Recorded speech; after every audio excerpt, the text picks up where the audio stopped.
What's going on, everybody? Welcome back to the channel. I truly appreciate you all being here, whether this is your first time or not. I appreciate all the viewership, so I thank you for that. Now, today's criminal case is a triple murder in Ocklawaha, Florida on March 30th, 2023 that involves 6 teenagers. Now, Ocklawaha, Florida is one of those towns where it's a nice town. You know, kids, especially during this time of the year, are thinking about going to school and supposed to be thinking about getting their homework done so they can not have to do summer school, so they can enjoy their summer. All those regular, normal kid activities. But unfortunately, for 16-year-old Layla Silvernail, 17-year-old Michael Hodo, and 16-year-old Camille Quarles, March 30th, 2023 is not just a normal spring day, isn't just a normal day of going to school or hanging out on a Saturday. I don't know what day of the week it was off the top of my head. It's not just a normal day in the life of a teenager. It's a day all 3 of them get murdered. And they get murdered not by some Jeffrey Dahmer, Ted Bundy, Eileen Wuornos, Diane Downs character. They get murdered by 3 other teenagers that they probably thought that they knew, that they were riding around with that morning. And so they thought they could at least trust them enough to not be murdered by them. Their perpetrators' names and ages are as follows. Robert Robinson was 17 years old. Tahj Brewton, who is described as the ringleader and the perpetrator, the mastermind rather, behind this brutal triple murder. And the youngest of these 3 perpetrators was 12 years old. A 12-year-old involved in a triple murder. Now, you guys know that I've talked about minors committing violent crimes before, but I've never heard of a 12-year-old involved in a triple murder. Now, I've heard of kids younger than that even committing murders. Now, I've never heard of this scenario of a 12-year-old involved in a triple murder here. Now, March 30th, the day this crime happens, is like any other day. But according to Sheriff Billy Woods, who is the sheriff of Marion County, who I'm going to talk more about at the end, said that this is a case, in his words, it's a no honor amongst thieves case. That these were kids that were riding around with the perpetrators who had criminal records. They were smoking dope in trap houses. They were planning armed robberies. They had photos of guns and other stuff on their phones, basically stating that these kids, all 6 of them, were up to no good. Although our victims here have no criminal records, that is important to note. Although all 3 of our perpetrators, including the 12-year-old, all had criminal records. So they're riding around, and according to the sheriff, they're plotting to do something. Now, I don't know about that, but I'll get to that at the end. Now, they're running around in Layla Silvernail's car. It seems to be a normal day. They're doing whatever they're doing, talking about whatever they're talking about, when suddenly what's a normal day to them just turns violent and chaotic.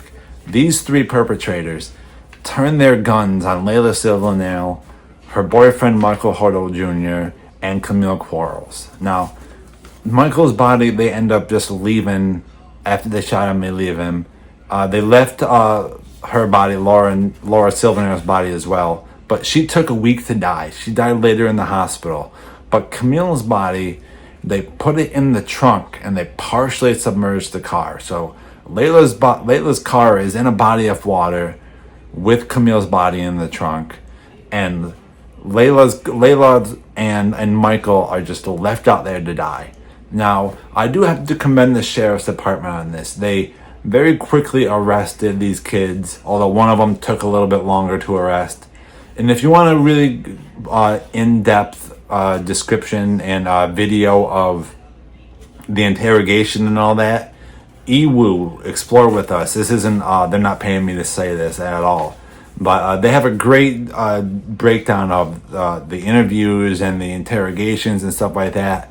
And it's a really fascinating, I believe it's like 2+ hours of 2 of their interrogations and the breakdown and stuff. They got a great channel over there. So if you want to see that, I would click over to there. That's just a little plug for them, although they don't need it because they're just a great channel. Now, these kids very quickly get arrested. Now, this case, in my mind and my knowledge, didn't really make international news. This wasn't a John Bonet level of everyone in the world knows about it, everyone in the world has an opinion about it. And that confused me, because I was like, this is a triple murder where 3 teenagers were murdered by 3 other minors. 6 minors were involved in this, and 3 of them are now dead. How is that not the biggest criminal case that you've potentially ever covered? Now, flash forward to June 2025, or not, just last month, excuse me. All 3 of them end up pleading. Now, the 2 older ones, Tahj and Robert, plead no contest. They get life, but the one that got the best sentence comparatively to the other 2 is 12-year-old Christopher Atkins, because he agreed initially to testify against the other 2, but obviously he didn't have to testify like in court because the other 2 pled no contest, avoiding a trial. Now, he got 40 years, and all of their sentences, because they're minors, are reviewable after 25 years. So being 15 years old right now, I'm just going to take him as the example. If he gets out in 25 years, he'll be 39, 40 years old by the time he gets out. So all of them will be in their mid to late 40s, possibly 50, because one of them is 19 right now. So depending on if they all get out at the first opportunity they can at 25 years. Now, Christopher Atkins will eventually get out. He has a 40-year sentence. So if he doesn't get out in any of these parole hearings or case reviews, whatever you want to call them, he's just going to do 40 years and then he'll get out. But there's no guarantee that these other 2 are ever going to get out. So that's the case. Let me talk about the sentencing for these 3. Because in my case, I've talked a lot about how my opinion for sentencing minors has changed. In my opinion, talking about the 2 older kids, Tahj and Robert, they still got off. Like, yeah, they have light sentences. They basically, I'm going to call it life with the possibility of parole, which is essentially what it is, because they have life sentences, but down the road they essentially have the chance to get out. In my opinion, that's too good for them. At 16, 17 years old, not to be involved in a triple murder. Not to go around and stealing from your neighbors and whatever other criminal activity they were getting involved in. Better than that. And you escalated your crime to the point where you killed 3 kids who were supposed to be your friends. And for what? You premeditated this crime because based on what I saw, they wanted to steal a gun that Michael Hodo Jr. had. So they had to kill Michael Hodo Jr., Layla Silvernail, and Camille Quarles. I'm not sure how they all knew each other, but that's beyond the point. These kids knew this was wrong, if that's how you say that, premeditated, committed this crime, and should go away for the rest of their lives. Now, I understand that Christopher Atkins, moving on to Chris now, was 12 years old, now 15, when he committed this crime. But I don't know about you guys, but at 12 years old, I knew not to be involved with criminal activity in older kids that were committing criminal behavior. Because kids sometimes are going to commit crimes. It's unfortunate, but it happens. But most of us, I would hope to know that not to get involved with those kids, and certainly not to get involved with kids whose crimes seem to be escalating. Maybe they start with shoplifting and then they start getting into fights. There's a clear pattern of an escalation in behavior. I think all of us know not to get involved in that. We all know that those are people not to get involved in. But Christopher Atkins decided to throw his lot in with these 2, and now he's implicated in a triple murder. He's not implicated, he pled guilty to it. But, and to play devil's advocate here, Christopher Atkins has always maintained that he was forced. I did want to put that out there, I don't believe him at all. I don't think anyone believes him. But he claims that he was forced. And he has held that belief basically in that statement, basically the entire time from day one, when he initially didn't cop to it. But once he copped to it, he basically said, hey, I'm guilty, but I only did this because I was forced to, and they threatened to harm me and my family.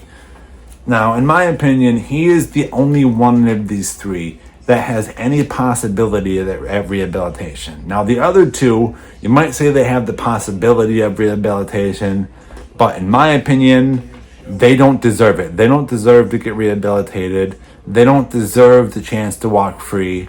I don't believe that he deserves a chance either, but he's young enough, I think, where he potentially has the possibility, as unlikely as it may be, to get rehabilitated. And once he gets out, because he will get out eventually, even if he does a straight 40, to potentially live a non-criminal life.